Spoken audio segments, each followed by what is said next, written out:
Hola a todos, y un africano activista política. Y bueno, vamos a hablar de lo que Petro estaba haciendo la semana pasada en París, en esta cumbre convocada por Macron, cuyo nombre es el nuevo Pacto Mundial de Financiación.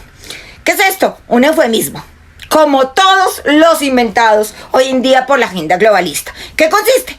Que los países del primer mundo crean un fondo para crear deuda pública, para prestar a los países del tercer mundo a cambio de ¿qué? A cambio de la protección y la conservación del medio ambiente, a cambio de la emisión de unos bonos que ya no son solo verdes, sino que también van a ser unos bonos azules, porque van a preservar también los océanos. Esto es una gran mentira. Esto consiste en que se va a prestar, sí, efectivamente, a los países del tercer mundo, ¿a cambio de qué? Del decrecimiento de la industria, del desarrollo de los países latinoamericanos que hagan parte de esta cumbre o que vayan a tener acceso a estos fondos. Es decir, que sí o sí nos van a decrecer la industria que ni siquiera ellos, los países del primer mundo, han decrecido. Por eso, el año pasado y lo que va corrido este año, la industria que más dinero ha generado, pues ha sido la industria de los hidrocarburos. Y sin embargo, el presidente anoche decía que cómo íbamos a criticar si el cambio climático era real. Pues, ¿qué estamos criticando? Pues aquellos que estudiamos la geopolítica y estamos viendo cómo se está cumpliendo la Agenda 2030, pues nos damos cuenta que esta es una gran mentira.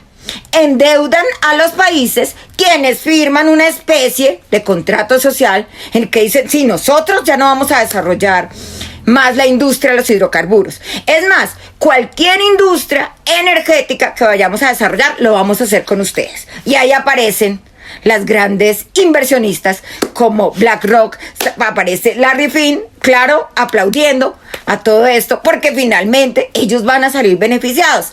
¿Y qué pasa? Que si Colombia no cumple, es decir, que si sigue creando energía a base de energías no renovables, como el carbón, como el petróleo, pues ellos tomarán el control de nuestros recursos naturales. O sea, esto es absolutamente grave. Esto es una mentira que muy seguramente no van a comprar todos los países de Latinoamérica. Maduro no la va a comprar, obviamente, porque no va a dejar de producir petróleo. En cambio, Colombia va a decrecer definitivamente.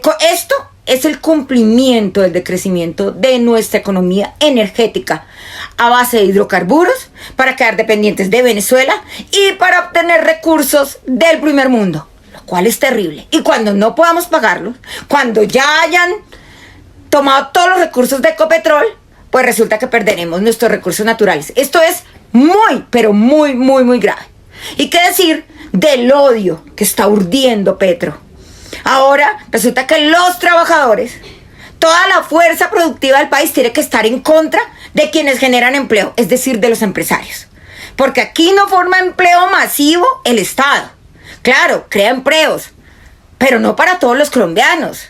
Y para eso ha estado ahí esa fuerza productiva que han sido los empresarios. Ahora Petro quiere que los trabajadores odien a los empresarios, o sea, odien a los que les da trabajo y no que odien a la nueva casta política, que es la que no se exprime con los impuestos. ¿Para qué? Para hacer la soberanía del país, para pagar todos estos viajes de Petro y compañía. Entonces, ¿quién nos exprime? El empleador, el empresario que nos da el trabajo, o el gobierno que arma viajes.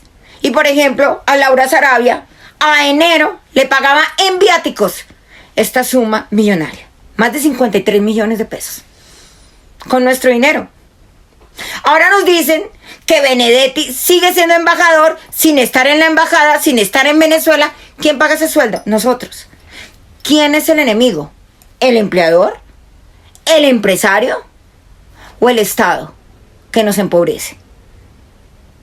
Entonces, esto es realmente terrible y debemos estar muy, muy pendientes. Debemos compartir este tipo de información, porque eso es lo que quiere Petro.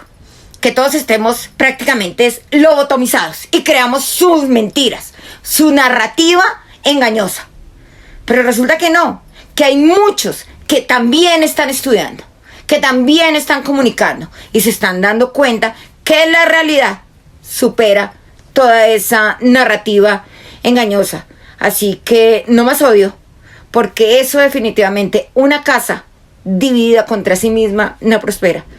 Y nuestra Colombia no puede seguir así, porque vamos a terminar sin recursos naturales, sin dinero, en la ruina y todos emigrando.